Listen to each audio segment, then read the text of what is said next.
Are you curious about how you might have a more fulfilling work life? Well, you're not alone. In fact, the numbers show us that many of us want more fulfilling work lives.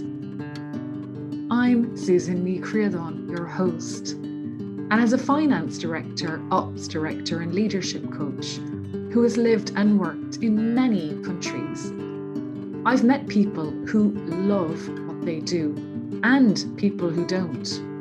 People who bring their full selves to work and people who won't. But one thing that I've learned that is common to us all is that we are all unique and have unique experiences and perspectives.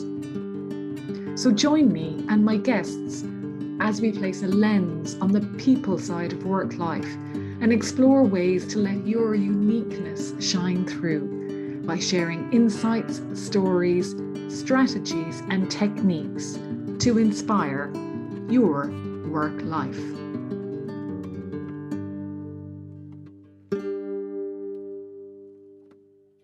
Today I'm delighted to be joined by Lola Béjidé.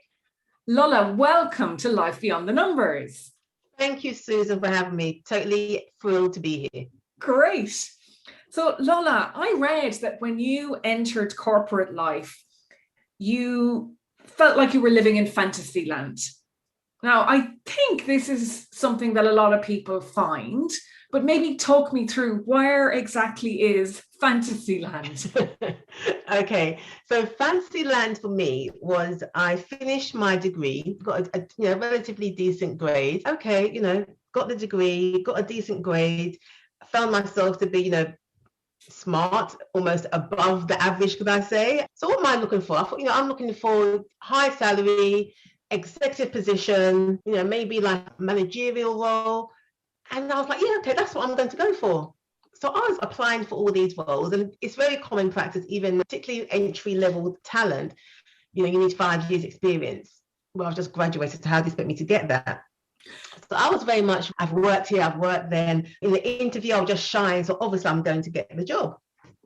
And I got a job in a market research company, and they advertised the job. It wasn't quite clear. So I went there, got the interview. Lo and behold, I was actually the receptionist. I was like, you are, I'm glad you find it funny, Susan. I was like, you are having a laugh. Me, somewhat, a receptionist? I don't think so. But I had to pay the bills, so I took the job.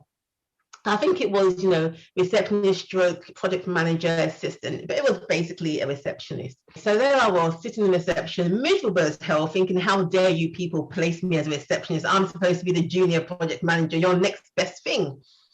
And I was really so fortunate that it wasn't a massive FTSE 250 company, decent sized company, and the managing director always came in every day, so we saw her. And she just pulled me aside one day and said, Lola, you are the face of my company, and it was her company. You are the face of my company, and when my clients come in, I don't want them to think they're walking into the depths of doom. But your countenance, that's what it's saying. What is your problem? Rude. So I was like, well, in the interview, I was told about potential and junior project managerial roles and this and the other. She was like, right, okay, that's fine. And that's definitely there, but you need to show me you have the potential. And she pointed it back to me, like you said, there's the potential. So because it's not about where you start, it's about the potential you show others that will determine where you finish. And I was like, wow, what a light bulb moment. And she was like, so if you're shining here, I can see you've got potential to do other things greater than what you're currently doing. She's like, so show me what you can do. Okay. So I just went through it, reception. Hi, good morning, welcome to FDS. How can I help you? Excellent. Okay, just go upstairs. Tea, coffee. Okay. So by the end of, let's say, 4 months, 5 months, she would come in, I'll be smiling, we'd have a crack a little joke. And I would say, oh, don't forget, BT guys are coming in today, Jenny. And, from what they were saying, she's like, you got your ears to the ground. I said, I sure have. And she's like, okay. And then, but after 6 months, I passed the probation. She was like, Lola, because you're always greeting Tony from BT, how would you like to support Debbie on their project? Oh. I said, I would love to. She went, great. She went, no, do you see what you did? You showed me your potential. You stopped the moping. You stopped that I'm too good to be a receptionist. You showed me your potential. You used your initiative. You demonstrated the initiative that you displayed. And that made me realize you do indeed have potential. It's never a given. So when you get a role that says potential for, you have to show them your potential, because they can't dig it out of you. You have to show them. And for me, that's when I left the realms of fantasy land and joined the land of reality, but also personal development. So when it came to that, I was very much right, okay, this is a market research company. What can I do to improve my knowledge about market research? What can I do to improve my knowledge about the companies, their current client base? So I would do research, like one of their clients at the time was BT. I would research. I would ask the project manager for that particular project, do you have any information that I can read? So I upskilled myself. And I think sometimes we don't appreciate, and particularly now, I mean, that was 20 something years ago. So now all the research you have at your fingertips, all the learning you have, like on LinkedIn Learning, you can do courses per day.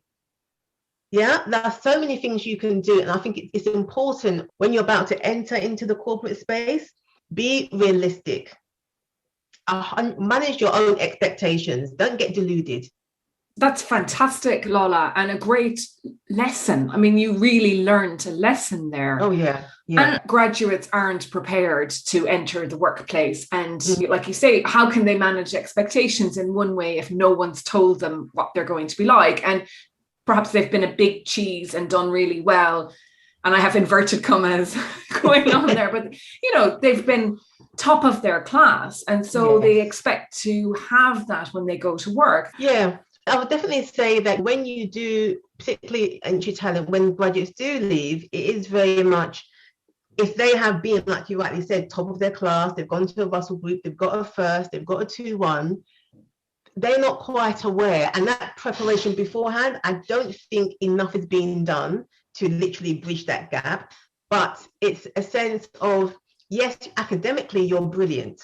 We won't take that away from you. But are you ready to transition into the corporate space as you are? And also, what can you do to also prepare yourself? Because you're moving from academia to the corporate space. Some of the skills are transferable, but you're going to open yourself up to a whole heap of skills, you know, that you need to be equipped with. A prime example, when you're in university, you're using Harvard referencing for every single piece of work that you do. You know, that's very key to your marketing scheme. When you're in the corporate space, they will tell you time is money. When you're sending me an email, get to the point, mate. I don't need war and peace. And sometimes that doesn't translate well. So just simple things to ensure that when you're communicating, get your point across, like simple communication strategies and managing upwards. How do you manage your manager? That's not there. You know, in university, you're like, oh God, yeah, that lecturer is such an idiot, and that's what, you know, all your friends, yeah, they're such an idiot, and that's it. Just give your work and it's fine. Or don't bother listening to them. That's not how you're going to manage upwards when you're in the corporate space. But that's not being taught to you, and you're not aware of the importance of being able to manage up. So there's that particular instance. And like you said, you know, when they go into work, when they start their career, they may be thinking, oh, you know, I've had work exposure, I've had internships, and for them, of course, I've got work experience. I know how all this works. And I'm very much one for being confident of your abilities, but be realistic about how far what your abilities are. Where are you with your abilities? And I believe that self-management of expectation can sometimes be somewhat diluted, because it's very much, well, I've got my first, and I did well for my dissertation, and I did this, I did that. But you're now in a new environment, so you will need to not so much, I don't want to say adapt, because you need to stand in your authentic truth, but you need to understand and you need to assess your environment and what's the best way for you to step up and stand out with your skills, with your talents, with your potential, and how do you demonstrate all that? Because you're literally going in as a baby, whether you like it or not. And there are people around you who are walking, who are running, who are, our parents, grandparents. So they've gone through their career trajectory. Now, for me, I would think, how can I absorb as much knowledge and information as I can from them so I'm able to flourish as I start my career? As opposed to, I'm the new stock. You guys are so past it, you're not even relevant. Absorb the information. I think this particular period in time, you will have transgenerational workforce, like 5 generations all in one place. It's a learning curve. And as well as you're absorbing from them, they also will be absorbing from you. Yeah. So I've got, our eldest is 17. I learned a lot from him, just in terms of the way the younger people are thinking. I'm blown away a lot of the time with the way in which they think of things, the way in which they're very proactive and innovative. It's like, okay, yeah, that's interesting. Okay, I can see where you're coming from. So it is very much a two-sided information, but having in the back of your mind, you're starting. And you need to understand, how does this big ecosystem that you stepped into, how does it work? How does it function? What is your place within it? And sometimes that is lost, and it can be lost for those who are very confident in themselves, and also those who are not confident in themselves. They go in and they just want to keep their head down and take the ostrich position, and that's it. Yeah, no, it doesn't work. But it's really interesting, because I think it's not just entry level. I think we go through a version of this every time you go to a new role or a new organization. And especially if you've been promoted in the job you've come from, and you arrive in as a director in a new organization, and suddenly it's a whole new world you have to learn. And it is two-way. That's very true, actually, when you go in at a senior level as well, because you've got this new role in a new organization, and obviously they've seen the value in you, which is why they've hired you. But there's that aspect whereby you have to look at what you're going into, and you can't think you can just change everything. It doesn't work. It doesn't work. So how do you understand how to bring the best to the organization based upon what they've seen and liked in you in your previous roles, but very much mindful of the culture, of the ecosystem, of the people, and the restraints as well. You'll be restrained by certain factors. How do you manage those bumps in your road, as it were, to be the best you can be, but also be very wary of where you're stepping into? And that's why I say it's almost like a bit far-fetched, but like an SAS exercise. Survey your surroundings. Don't just jump in. Yeah, I'm here. Yeah, let's go. No. Before you start jumping, are you on solid ground? What are your comrades doing? Who's there to support you? Survey your territory. Get that knowledge first, because that's what's going to strengthen you to grow and really make the changes you want to make. So you have to survey your territory. It's very, very key. And that's what I say. And obviously, because my target is the entry talent, like, survey your territory. Yeah. Who are your allies? Who can support you? Yeah. And it's a minefield.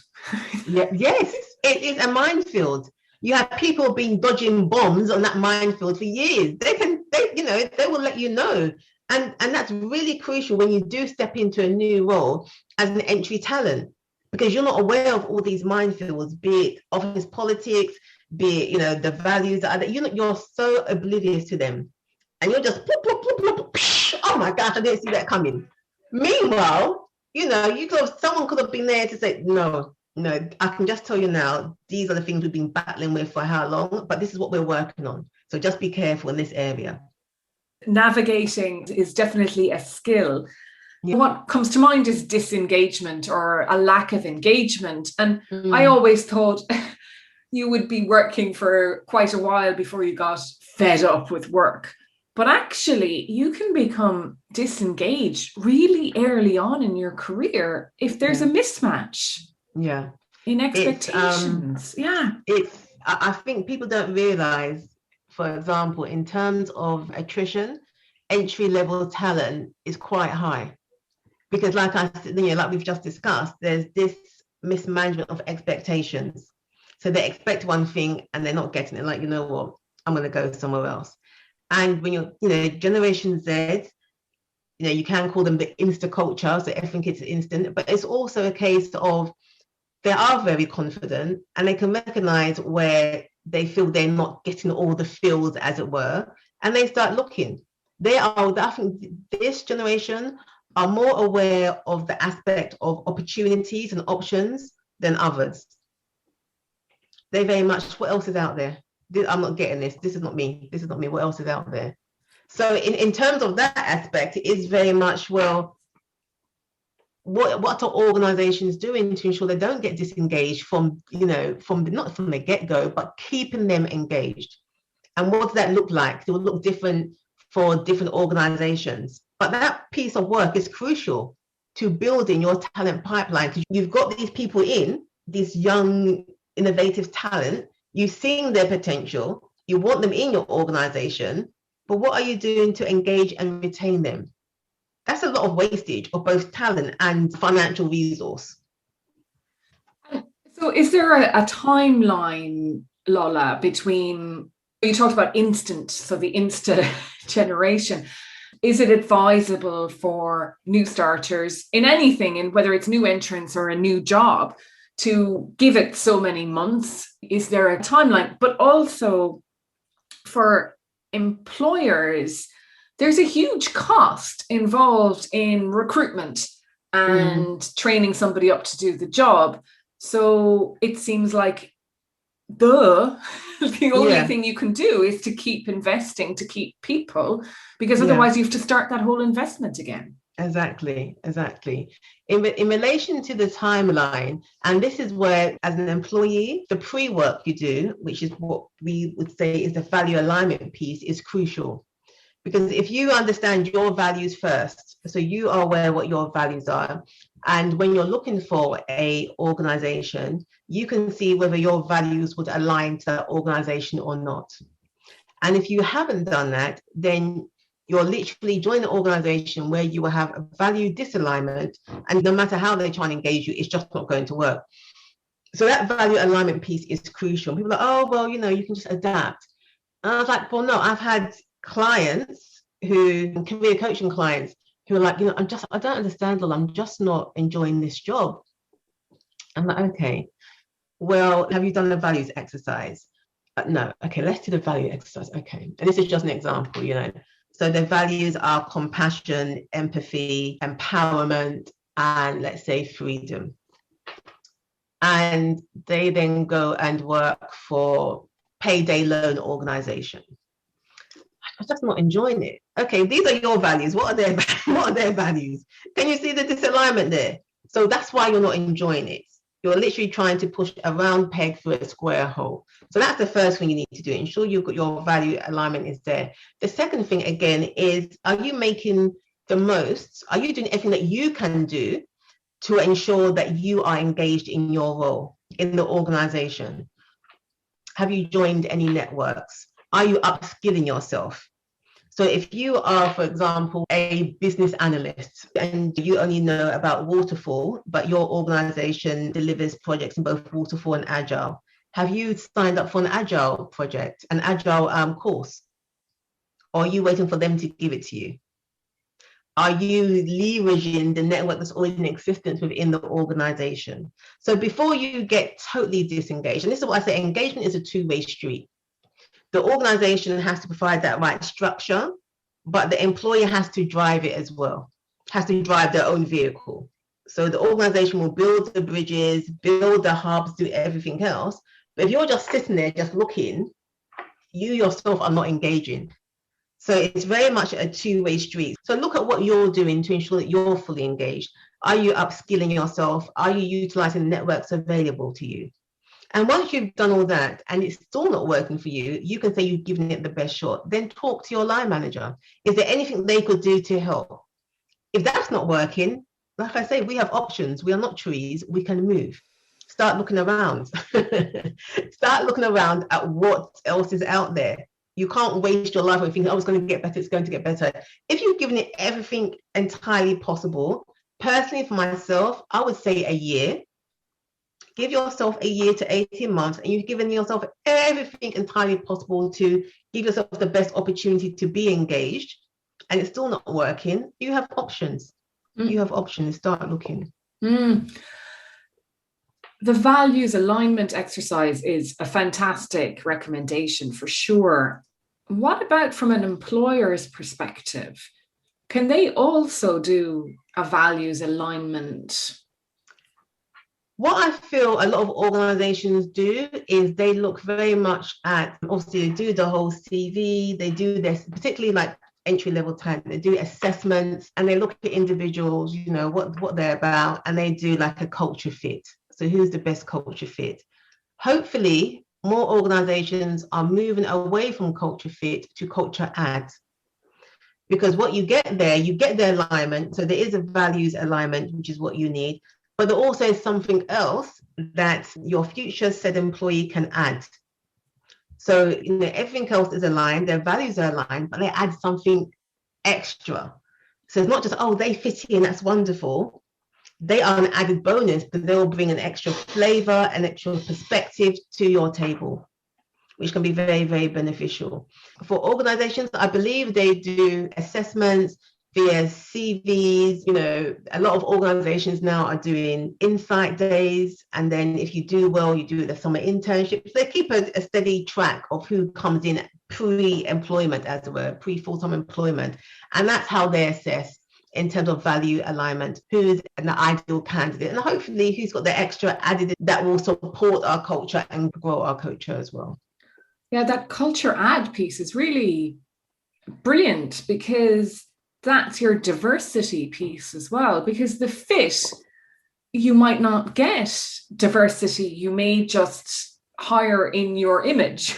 Yeah, that's what it usually aligns to. You hire someone who looks like you have the same faults, you have the same beliefs, but at the same time, is it not advantageous to hire someone who will also challenge you and will come with a different perspective? Because your client base do not all look like you. Yeah. So as an example, I did a blog recently. Now, if you look at the example of Blockbusters and Netflix. So in Blockbusters, they had everyone's like, oh yes, and I hope some people don't know what Blockbusters was, but it was a video. I just realized now, I can say to my son, like, an online video rental. Huge shops they were. You go in, get a DVD, get a video, hire them for 3 nights, take it back. Now, and they were big in America, big here as well. They had a meeting with the guys from Netflix and they didn't see it. They were like, no, I'm not quite sure whether that's going to happen. I'm not quite sure what's going to take off. No, we're doing really well. As they say, the rest is history. Everyone knows who Netflix is. Blockbusters, you might need to go and look on Wikipedia to find out what they were about. But imagine if they had someone at the Blockbuster table who understood what they wanted, bringing home entertainment into people's houses, but was also very digitally minded. It's like, listen, the way forward is going to be all digital. You know, I think we need to hear what these guys out. We can run both services in tandem until one takes off and da-da-da. But it's like, when you haven't got that, you are losing your potential client base. Yeah, and that's not something that you can actually afford to do. So the guys like at HSBC started doing Islamic banking. That's because they realized there's a huge market here and across the world that actually really want to practice their faith in all aspects of their life, including their banking. Let's open this up. And for what they are doing very well. So it's about having people who understand what you want to do, bring banking worldwide, you know, your local bank, blah, blah, blah. But if you're doing your local bank and high number of your population, your client base, Muslim, how attractive would it be to say you can still bank with a well-renowned high street bank, but we're going to appreciate that you want your faith and your values to represent the way in which you do your banking. So here we are. This is what we have for you. So you're designing. Yeah, you're designing with people and customers in mind. You're not taking a one-size-fits-all approach and saying, this is us as a bank, this is how we do business, you have to meet us on our terms. Yeah, or go elsewhere. And that's what, you know, that's what they can do. They can go elsewhere. But it's also, I think, it's being very mindful of the fact that you're opening yourself up to a wider client base. So you're actually seen as a very attractive proposition because you are appreciating and respecting that not all your clients are the same. So if you can do that for your clients, then you can certainly do it for your employees as well. Thank you. You have to do it for your employees, because your employees can also be your clients. Yes, of course. Of course. Yes. So you have your research in-house even. You have your research in-house, you have your marketing in-house. Wow. it's a continuous evolution, I suppose, It has really. to be. You can't go, right, we've got it all set up now. This is our hiring policy for the next X years. This is our business development policy, our strategy for 5 years, and off you go. Yeah. It's, you can have your strategy for 5 years, but you have to ensure that it's a living document. So it remains relevant. Yeah. I mean, you have a strategy for 5 years and then you didn't foresee Brexit. Or COVID. Yeah, exactly. So how are you changing? How's your strategy changing? It has to be relevant. It has to be a living document, not a stagnant document. It's a living, breathing document that changes to your market conditions. And then it's also about listening to staff, I guess, employees, people throughout all levels of the organization who can, as you say, add to your strategy as opposed to fit it. Yeah. And people say, we have an employee engagement exercise, and I put my hand up. I used to be one of those people like, oh God, you know what? Close my eyes and tick the boxes, because I've done one of these. I didn't see any change.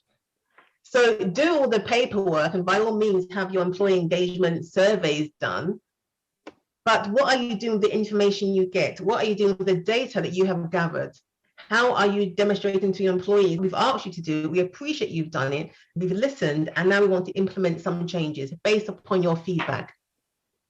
If I'm giving the same feedback to you and I'm still operating in the same organization with no changes, I'm going to stop engaging because I feel that I'm talking to a brick wall. Absolutely. Absolutely. Yeah. You can. Yeah. If you're going to do the effort of doing one, well, then you may as well have already planned for taking action. Yeah. Depending on what comes up, and at least feeding back to people who took the time. That is crucial. It's a loop. You ask me for information, I give you information. What have you done with the information? What did you think of the information? What are our next steps? And like you say, it's a loop, and it's a loop that both parties need to be together in as well. It's no point, getting the information. Okay, we've got your information and we heard what you said, but this is what we're going to do. It's like, no, it doesn't tell you the information you got back. So why did you bother asking me in the first place? And it's like when I ask my children, oh, what do you want for dinner? Oh, mum, can we have lamb chops, a bit of fried, jollof rice and the. Okay, great. You're going to have pizza. There's no point asking if you're not going to take on board the information you get. I worked for a lot of organizations that gave me pizza when I asked for lamb chops. You go, right? You just stop asking. You just stop asking. I'm going to go. I'm going to get lamb chops. Bye. It's true. Disengagement is one thing, Lola. The other thing is having your confidence perhaps taken away from you when you start out as well by maybe no one taking time. You were very lucky with that boss you spoke about who took time to explain to you, this is how it works around here. But if you become frustrated and disengaged and don't move on, that must impact your own self-esteem and confidence. I've seen it whereby entry talent obviously enter and they come in bright-eyed and bushy-tailed and enthusiasm is all the way up here. And then they tell, oh, you didn't do that right. I said, no, don't worry, I just asked, I asked someone else to do it. And they're just being berated and not told how to improve. And not being introduced to the fact that we do have resources for you. So you could have an online learning LMS system. Start here and work through these modules and this should help you. And these are the reasons why. And in a way, organizations do feel it's very much hand-holding. But you have to remember the major transition that these individuals are making. It is quite significant, and it's worth the organization's while. If you have a buddy system in place, for example, there are things you can put in place that will help support.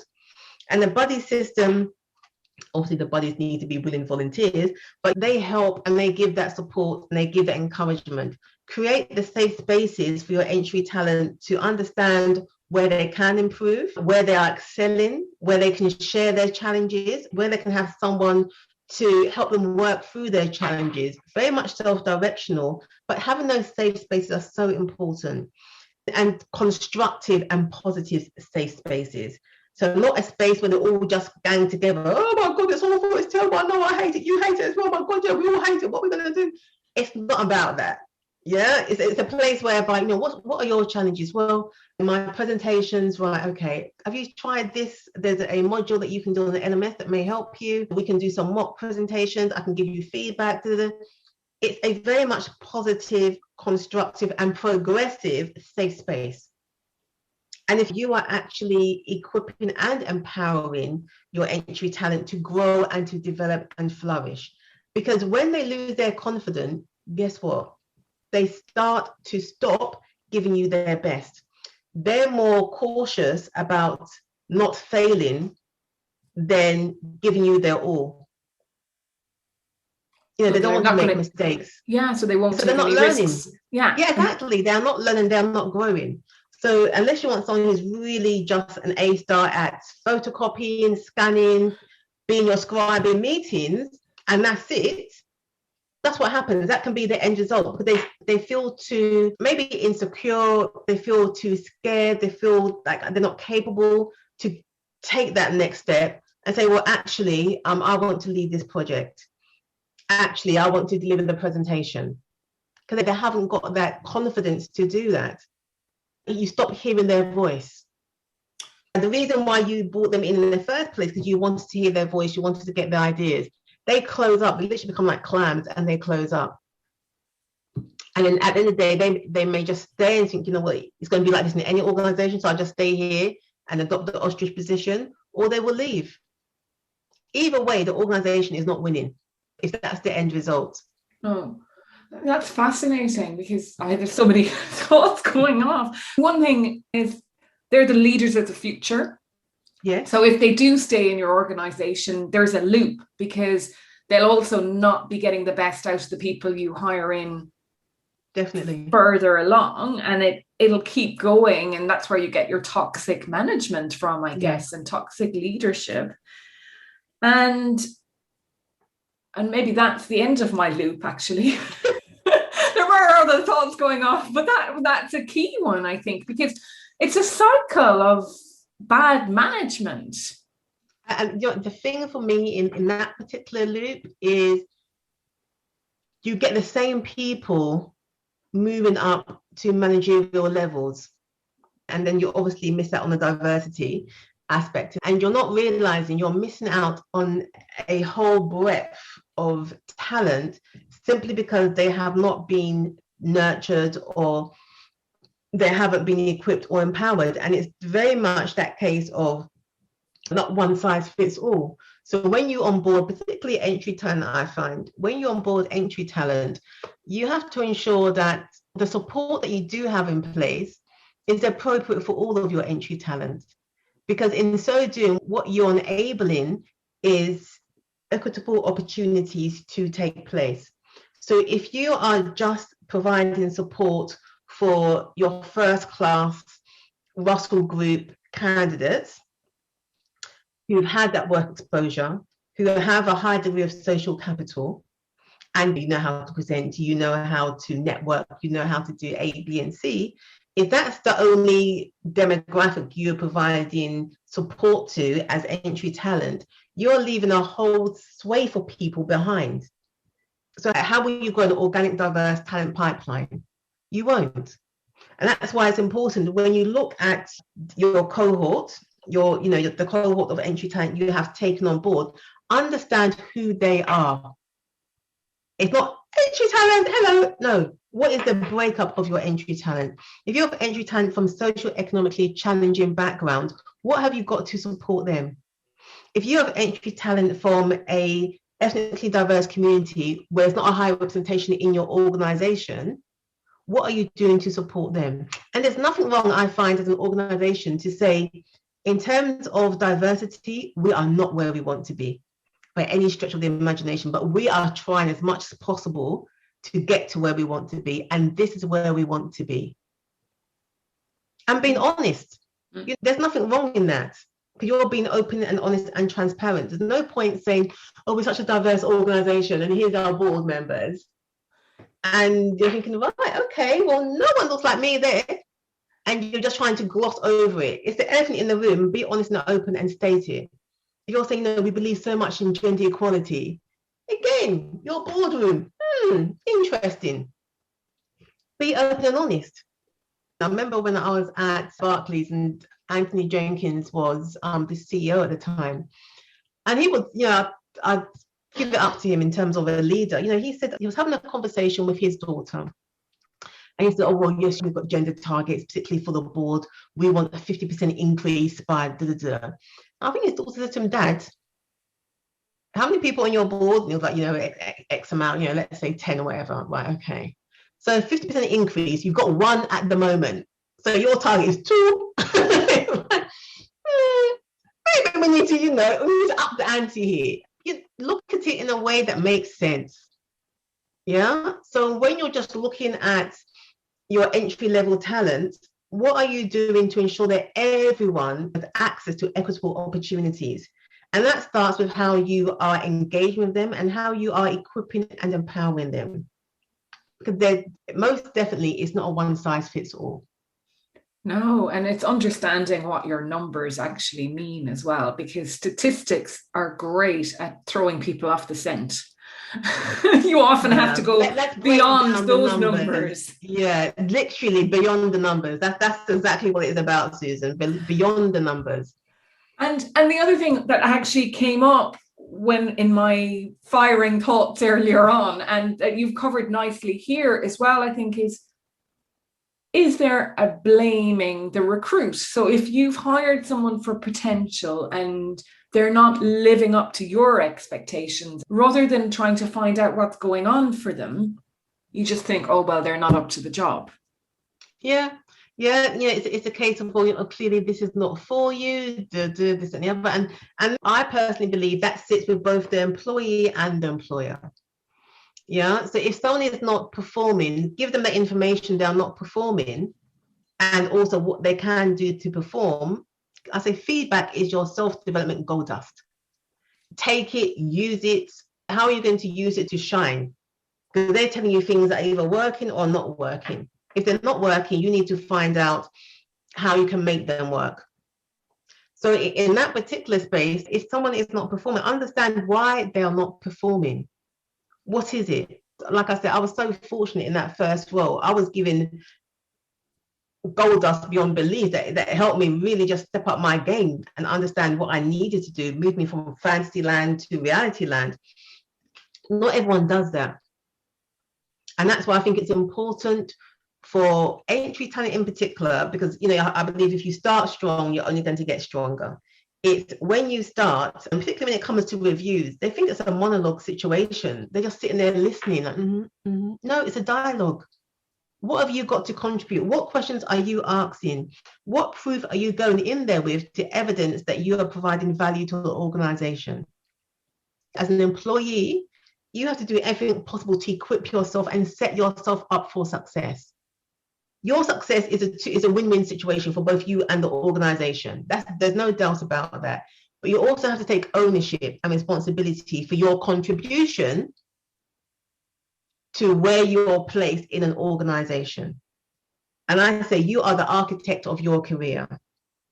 So you decide how much value add you are allowing others to see you are contributing. Your manager is managing their career and possibly a team. And I always say it's not the job of your manager to promote you. It really isn't. It's your job to give them reasons why you should be promoted. And you have an evidence base. You have your receipts, as we would say, as to why you should be promoted. You get feedback, you catalog it, you share it in your one-to-ones. You go with a whole dossier when it comes time for your mid-year and end-of-year reviews. But you have to take ownership of that. And that's why I believe that when you enter into when you're an entry-level talent, take as much ownership of your self-development as you possibly can. Getting guidance and using the feedback you get from your manager, but make sure you drive it forward. It shows that you actually want to better yourself. And having self-awareness, Lola. It's crucial. It's crucial that famous question, what are your weaknesses? I think sometimes I just find it hard to switch off. Next. It's like, seriously, what are your weaknesses? Because everyone has them. I can say what my weaknesses are. If I'm given a project, I want to make sure I will micromanage, which is not always good. you have to let people shine. So I'm trying to find ways to delegate and to ensure everyone's got their own piece and we work collaboratively. Okay, tell them your area of development, how it impacts you, and what are you doing to rectify it. So you're not only aware, you're proactive, and you're progressing from an area of development to developing. You have to take ownership of your self-development. You have to drive it forward. It's a 50-50 thing in terms of the employee and the employer. But personally, I always go with 70-30. You drive it, they give you the environment in which you can succeed, but you need to be at the helm of that. And ready when opportunities come along to be able to like be right in there. I say, you know what, Susan, it's not even when opportunities come along. Go and find your opportunities. Yeah. So make sure that you are looking at every single opportunity that comes along and you're putting yourself forward. Absolutely. So you actually, I always say, be an opportunity seeker. Go and look for your opportunities because they may not come along. And you're an early career strategist and it's geared towards early career people. But I think there's a lot of value in here for anyone. I think with a beginner's mindset, it's always a great way to explore things again, especially if you're feeling frustrated. And some of these exercises that we've talked about help at any point, I believe, in a career. Oh, definitely. And I feel that, I mean, even with career coaching clients, it's not just entry-level talent that I'm supporting. I get people who are rising talent. So like, I'm here, I want, whether they want to pivot from their career, they want to move forward. And it's a refresh exercise. When I was in the corporate space, I think I had 3 different roles with my last employer, but every single time I would, like you said, I would refresh these activities because it put me in a mindset that I'm setting myself up for success in this particular role that I've got. And it's important that we do that to ensure we are continuously developing and growing. So we don't just sit in the comfort zone and think that's it. That's all I need to do. I'm fine. I always say in a comfort zone, nothing grows when it's stagnant.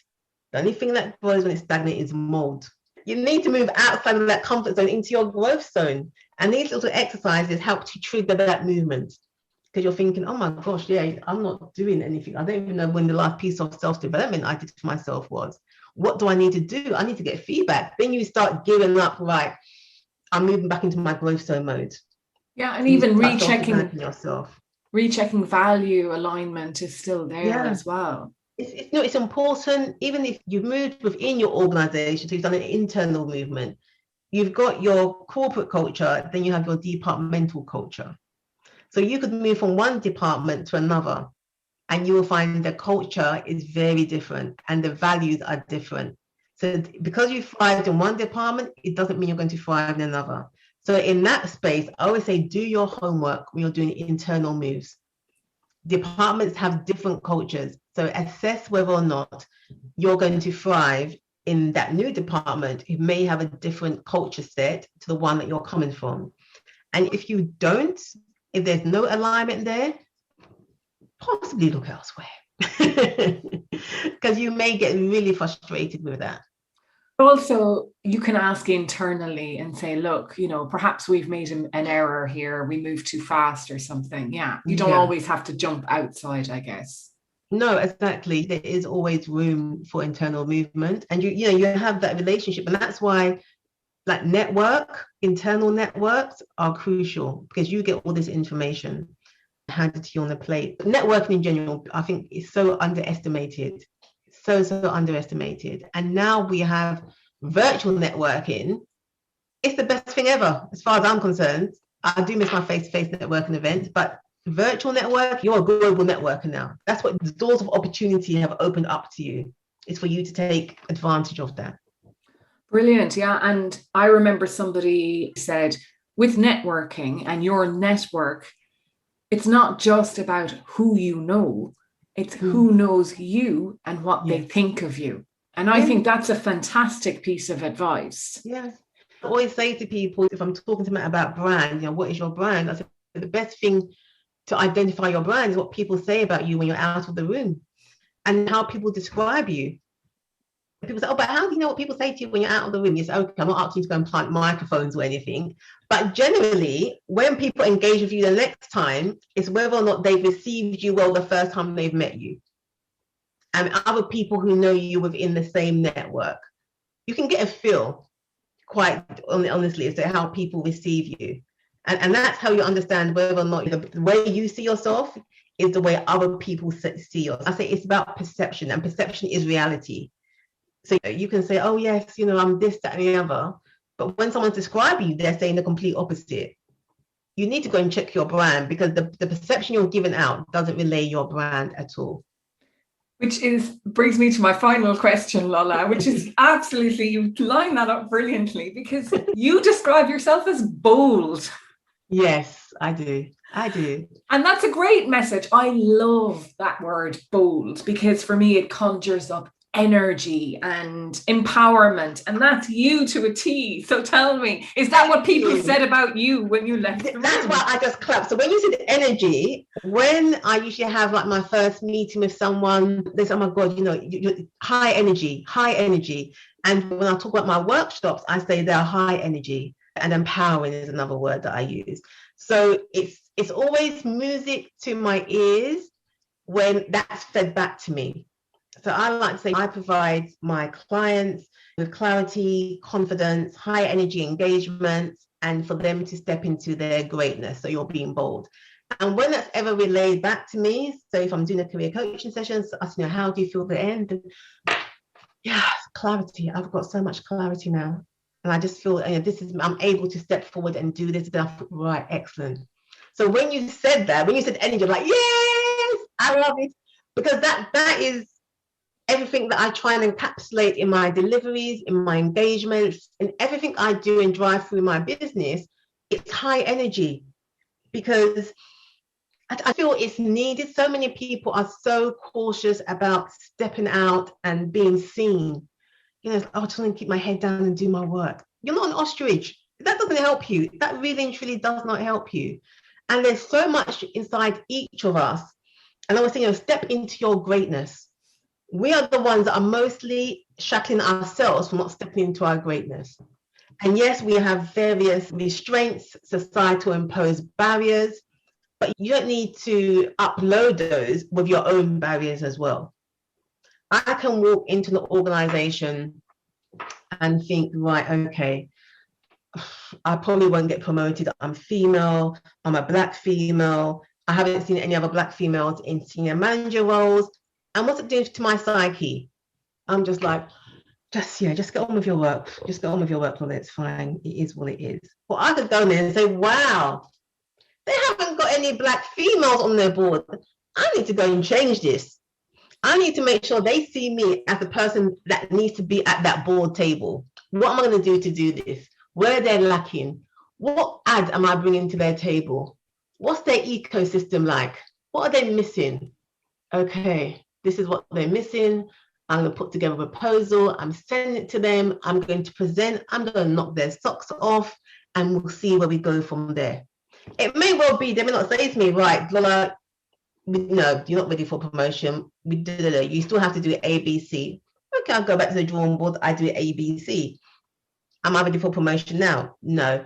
Okay, I'm not a tree. I'm moving. I believe I am. Feedback says otherwise. So you assess the situation. But if you're just like, oh God, I can't do this. No. I know I've got value, but I'm not quite sure if they're ready to see it.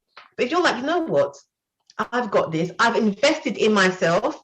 I've got the feedback to prove that I'm value add.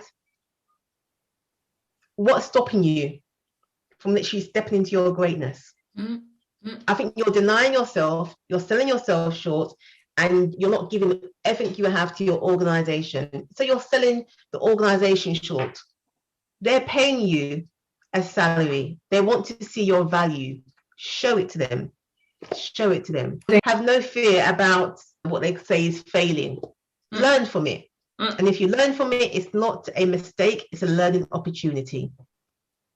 Brilliant. And Lola, as you talk about that, it brings me right back to a job that I was in, and there were 7 positions on the senior management team. Yeah. And I have finance, that's my background. So I could have been the CFO, but I also could have done 2 other roles on that senior management team. And they were not considering me for any of them. And I thought, you know what? It's time to go because they don't see my value. Thank you. Excellent, Susan. And that's what it's about. Like you said, not one role could you fulfill, but 3. And you don't want to give me any of the 3. Bye. I'm gone because you're not seeing everything that I can add. See, exactly. It's not about the culture fit. I'm a culture add. If you can't see that, you're lost. I'm jumping. I'm out the door. It's fine. Yeah. And it takes a lot for people to sometimes see that. And sometimes they can stay there and get embittered and frustrated. You need to go. So you go. Yeah, exactly. Brilliant. Lola, our time is up. Tell me, how does someone connect with you if they'd like to learn more, Lola? What's the best way to reach you? They can connect with me on LinkedIn, so Lola Béjidé. They can go to my website, solumanconsultancy.com. They can send me an email, lola@solumanconsultancy.com as well. So there's any which way. LinkedIn, I do live a lot on LinkedIn, so you will definitely find me there. So please do connect. I would love to engage and support where I can. Brilliant. Well, thank you so much for your time today, Lola. It was great. I've really enjoyed this conversation. You know what, Susan? Thank you for having me. I've thoroughly enjoyed it. I really appreciate the invite. Brilliant. Okay. Well, take care. You too. Bye-bye. Imagine if every day you enjoy work, express yourself fully, and exceed expectations. I believe we're all entitled to have this, and that the future of work life will be changed by those who strive for and create more fulfilling work lives for themselves, their colleagues, their teams, and wider organisation. Thank you for listening today, and if you enjoyed this episode, please leave a review and share it with someone you know who is curious like you.